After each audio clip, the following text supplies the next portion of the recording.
So check this out.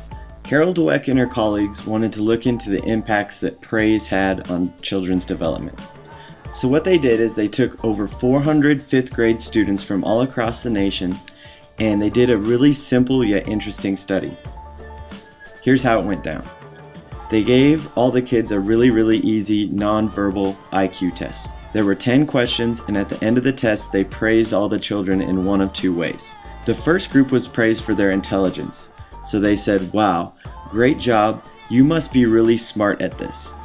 Now the second group was praised for their effort. So they said, "Wow, great job, you must have worked really hard at this." Now this is a really subtle difference, but the impact it had is incredible.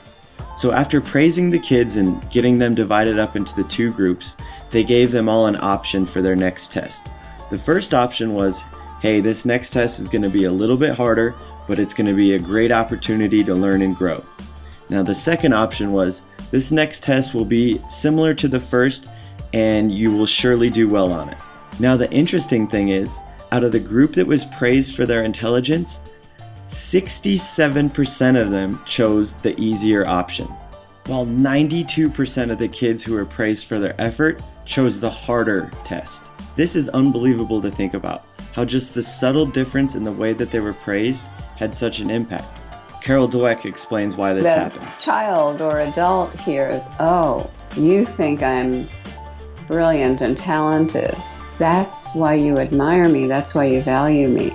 I better not do anything that will disprove this evaluation." As a result, they enter a fixed mindset, they play it safe in the future, and they limit the growth of their talents.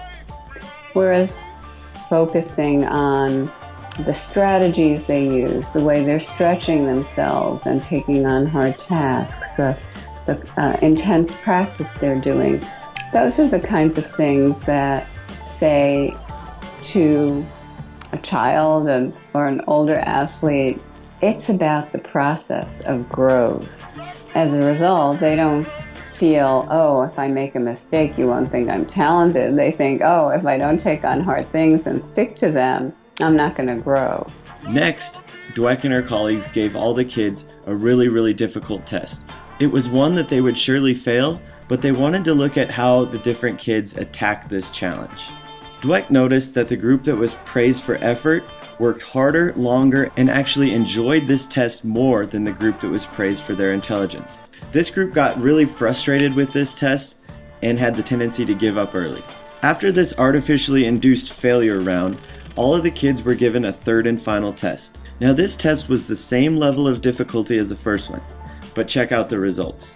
The group that was praised for their intelligence actually did worse on this test than the first one. Their average score actually dropped by 20%, while the group that was praised for their effort did significantly better, raising their average score by nearly 30%.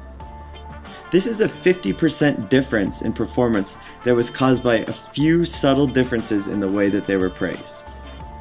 This study shows how praise can either make or break a child's development. I mean, we all do it. We all want to be positive with the children we work with, so teachers, coaches, parents are always looking for ways to support their kids and tend to praise them quite a bit.